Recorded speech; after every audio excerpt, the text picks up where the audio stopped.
Good morning. In our last video, if you missed it, we went to the largest Christmas market in all of France in the city of Strasbourg. Now in this episode, first we're gonna run a few little van life Europe errands, and then we are going to take you to two smaller Christmas villages. First up though, the weather's a little chilly here. We gotta get G Money a jacket, so when he goes on his walks, he doesn't get cold. So we found a pet store, and we're gonna do that right now. That one looks nice on you, buddy. Look at there. Oh, no, don't go in there. I think we found the one. What do you think, buddy? You in the pet store? All right, why don't we cut the tags up and I'm getting back to the van. Okay. Well, I went to the grocery store and I spent a total of 12 euros. So maybe $13 or $14. And I have successfully decorated our van for Christmas. It may not be the most beautiful decorations ever, but it's festive, it's blinky, and I got lots of Santa Clauses and reindeer. So the van is ready for Christmas, guys. I even found this ornament that lights up that has a little Christmas tree inside. I don't know if it'll come through on the video, but that's our Christmas tree. It's about 1.5 inches tall. Perfect size for van life.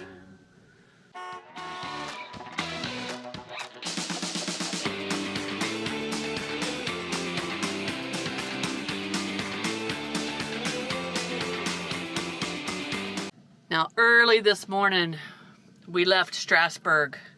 It was a Monday morning. We planned that trip so we were in the city on a Sunday because parking for our big van is a lot easier and cheaper when we do that city on Sunday. And we think it may be that way for a lot of cities here in Europe. So we'll be checking out cities on Sundays and seeing how that goes.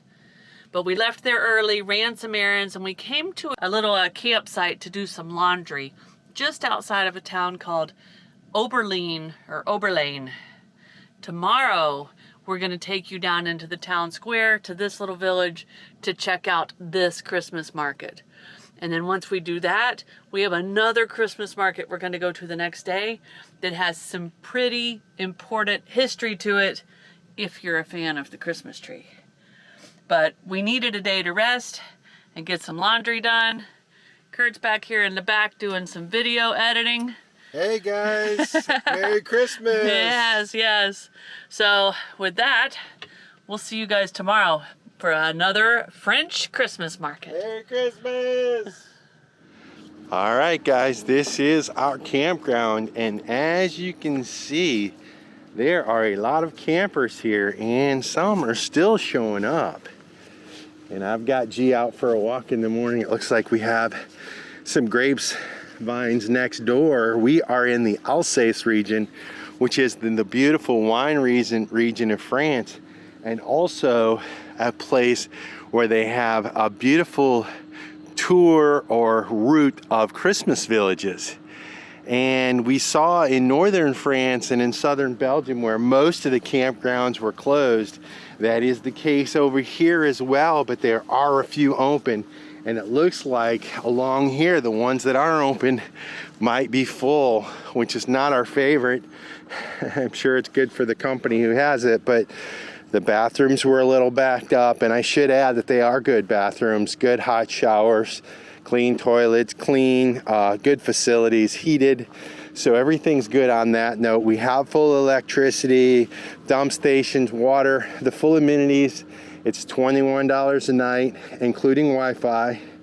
And so what's really cool is it's a little area we're able to get G out, and you can see him doing a bunch of smelling.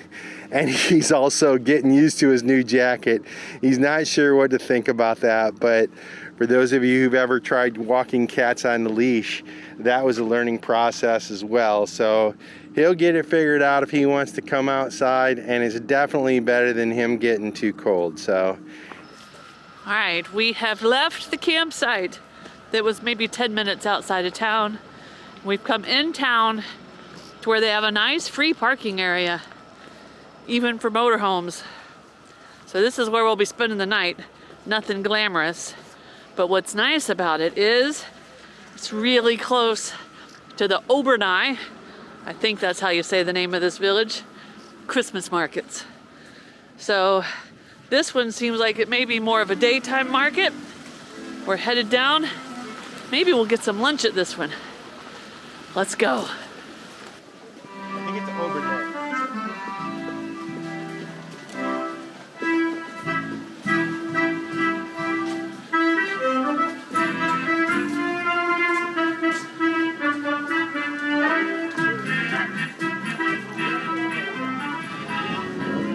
Welcome to Obernai. It looks like an amazing little village. So this is definitely more of a quaint and small village. As then you come into this city, you can see it's an old sort of medieval walled city. And you come in through the gates and immediately you open up to a beautiful village. And this is smaller and quaint, certainly, than Strasbourg. Wow. And so this is as much of a daytime market as it is a nighttime market. And you can see it's 11:30 and the sun is out, which has been so rare for us. True sunshine since we landed in Europe, which has been, I don't even know how long, over 2 weeks, maybe 3 weeks, I don't know.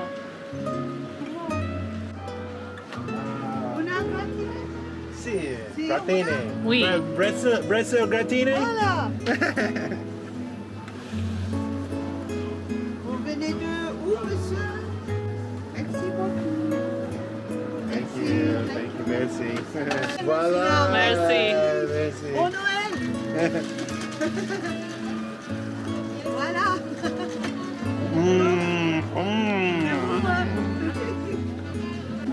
Bonjour. Bonjour. Two onion soups? Yes.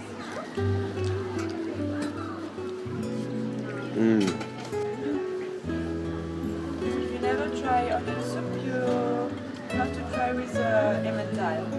Okay. It's like we eat here. Okay. Yeah. Thank you.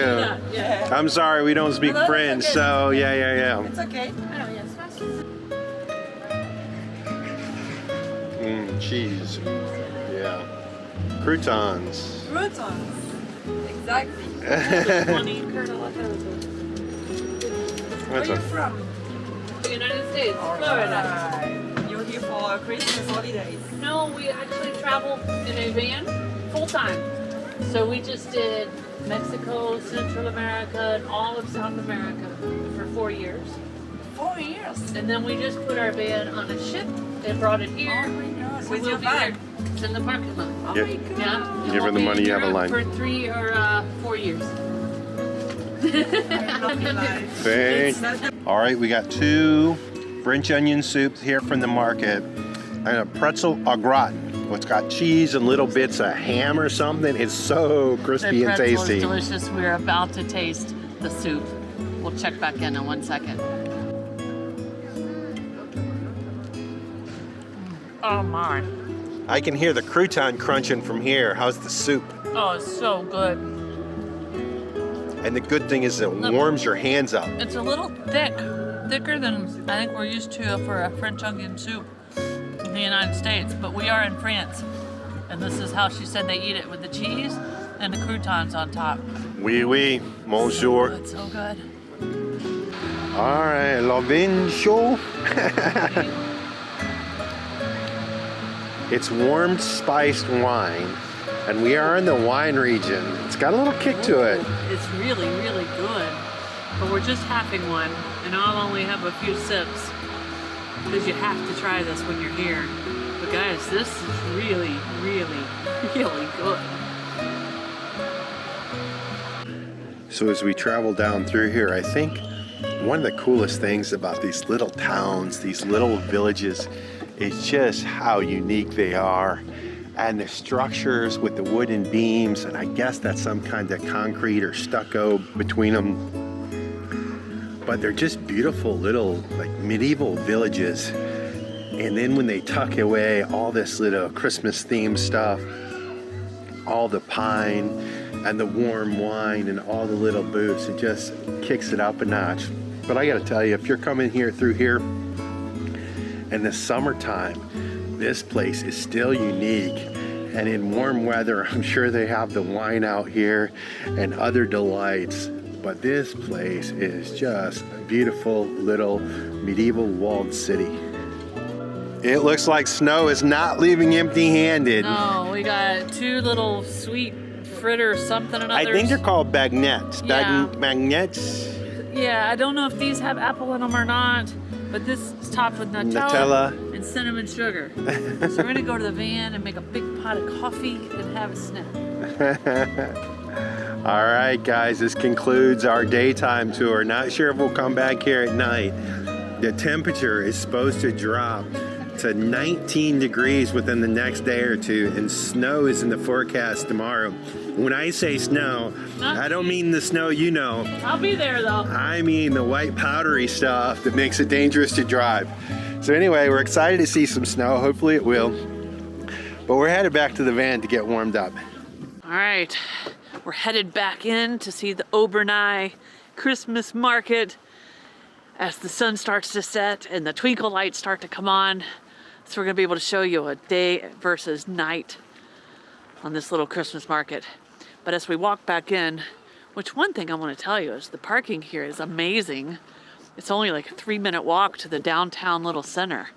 But look at all these motorhomes. There's our spot back there in the corner under a tree so the kitties have some leaves to watch for birds. I gotta tell y'all, it's getting chillier and chillier. Gotta layer up. I'm all bundled up, got multiple layers. He's I haven't even gotten my winter coat out yet, so I got like 5 layers on, and they're all color mismatched. So, sorry guys. He's even pulled out the gloves. If Kurt's putting on gloves, it's getting chilly. But to be honest, the cold weather's kind of nice with the Christmas spirit going on. But I think some hot apple cider might be in my evening. And y'all gotta see this motorhome up here. It's all decked out for Christmas. Let's go check it out. Jingle bells, jingle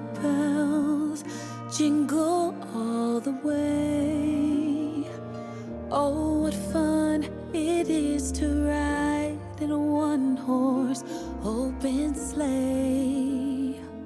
Jingle bells, jingle all the way. Oh, what fun it is to ride in a one-horse open sleigh, dashing through the snow in a one-horse open sleigh. O'er the fields we go, laughing all the way. Bells on bobtails ring, making spirits bright. What fun it is to ride and sing a sleighing song tonight.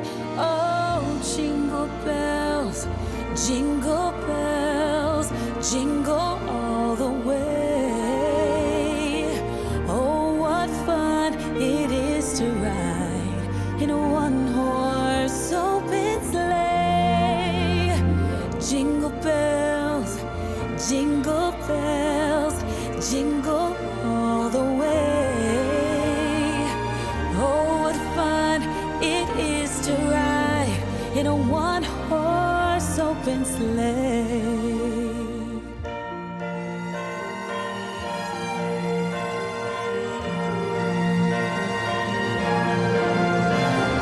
Dashing through the snow in a one-horse open sleigh, o'er the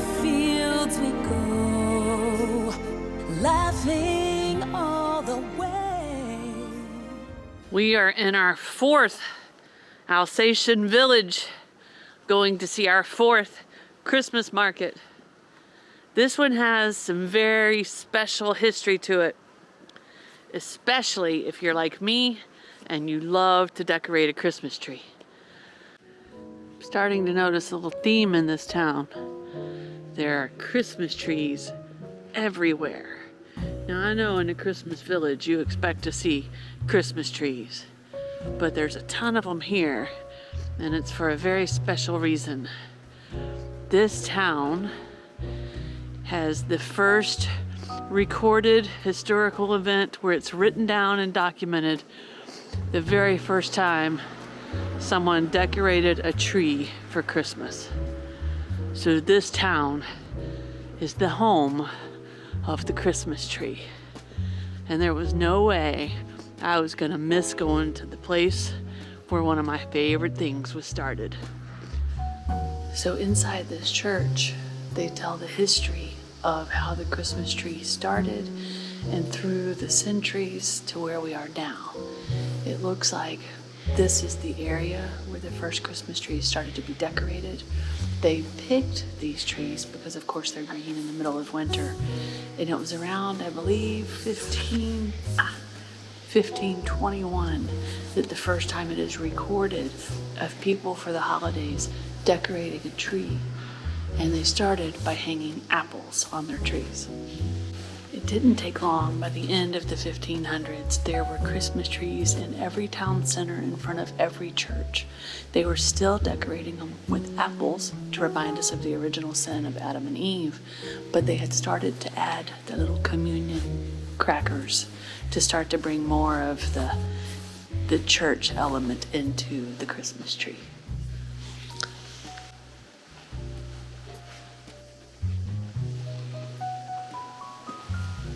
By the 1600s, the apples remained, the communion hosts, I believe they're called, remained, but they started to add bright, colorful flowers, roses, made out of paper. They're getting more festive.